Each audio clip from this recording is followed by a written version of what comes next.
रुक्मणी जी ने राधा रानी के दर्शन किए जब भगवान के 16,108 ब्याह हो गए, द्वारिकाधीश बन गए। उसके बाद कुरुक्षेत्र में 100 साल बाद ब्रजवासियों से मिले ठाकुर जी। तब रुक्मणी आदि सब पत्नियों के मन में आया कि ये राधा रानी को देख के तो आए, कितनी सुंदर है। त्रिलोक की सुंदर कृष्ण की हम पटरानियां हैं, हमारी सुंदरता के आगे स्वर्ग की उर्वशी आदि, रंभा आदि अप्सराएं भी फीकी लगती हैं, परंतु ये राधा रानी कैसी है, एक बार देख के तो आए। थोड़े अभिमान में गई है किशोरी जी को देखने के लिए। भगवान की अष्ट पटरानियां जब किशोरी जी का दर्शन करने के लिए गई, तो जैसे ही जिस शिविर में किशोरी जी विराजमान थी उसमें भीतर प्रवेश किया, तो मृग नैने, मृग जैसे नेत्र, दूध जैसा श्वेत बिल्कुल वर्ण, धीर गंभीर नेत्र, एक बार किसी को देख लें तो वो वहीं स्तब्ध मूर्तिमंत हो जाए। हस्त कमल ऐसे मानो जैसे कोई नील सरोवर के कमल खिल गए हों। चरण ऐसे कि जब चलें तो उनके चरणों से उत्पन्न होने वाली ध्वनि को नेत्र बंद करके सुनते रहें। इतना सुंदर स्वरूप। ये स्वरूप काम प्रकट नहीं करता, बल्कि प्रकट हृदय में काम को नष्ट और कर देता है। ऐसा स्वरूप। हमारे अंदर जितने दोष हैं वो दोष समाप्त से हो जाते हैं। ऐसा स्वरूप देख करके 8 पटरानियां तो नतमस्तक हो गई और मन में सोचने लगी, हम काय बात की सुंदर है, सुंदरता तो इसे कहते हैं। प्रणाम किया, हे किशोरी जी हमारा प्रणाम स्वीकार करो। तुरंत रुक्मणी जी को उठाया,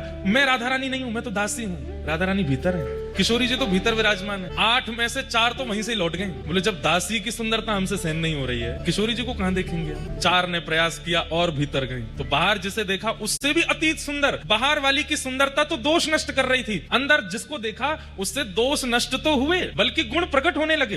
दया, प्रेम, शीलता, ये सारे जो अच्छे गुण होते हैं उसका दर्शन करके वो प्रकट होने लगे। बोले निश्चित किशोरी जी हैं। प्रणाम किया, बोले आप किशोरी जी? बोले नहीं मैं दास। किशोरी जी भीतर है। 2 वहां से भी लौट गई। बोले कि अब किशोरी जी को नहीं सहन कर पाएंगे हम, ये तो दासियों ने हमारे मान का मर्दन कर रखा है, किशोरी जी क्या करेंगे। कहते हैं अंत तो गत्वा रुक्मणी जी पहुंची बस। और जैसे ही रुक्मणी जी ने प्रवेश किया, असंख्य, संख्या गिनी नहीं जा सकती, इतनी असंख्य सुंदरियां चारों ओर बैठी हैं। और उन सबकी सुंदरता में विशेषता यह है, एक की भी सुंदरता काम प्रकट नहीं कर रही है, सबकी सुंदरता गुण प्रकट कर रही है, नेत्रों से अश्रु प्रकट कर रही है, दीनता प्रकट कर रही है, दैन्य प्रकट कर रही है। और उन सबके मध्य में एक सिंहासन पर तप्त कांचन गौरांगी श्री राधे वृंदावनेश्वरी श्री किशोरी जी विराजमान है। रुक्मणी जी देखते ही मूर्छित हो गई, बेहोश हो गई, सुंदरता सहन नहीं कर पाई। इतनी सुंदर किशोरी जी के रूप का कहां वर्णन करूं मैं। तुरंत किशोरी जी ने जाकर के रुक्मणी जी को संभाला। जब होश में आई, कहां तो देखने आई थी, परखने आई थी, जानने आई थी, अब स्थिति क्या हो गई। जो रुक्मणी जी कभी कृष्ण से वियोग की इच्छा नहीं रख सकती, ठाकुर जी दूर चले भी जाते हैं तो रो रो करके रुक्मणी जी का बुरा हाल हो जाता है, वो रुक्मणी जी की स्थिति क्या हो गई। किशोरी जी को देख करके कह रही हैं, हे श्यामाजू बस एक इच्छा पूरी कर दीजिए। बोले क्या? बहुत वर्षों तक द्वारिकाधीश की सेवा करी, अब आप अपनी सेवा में मुझे भी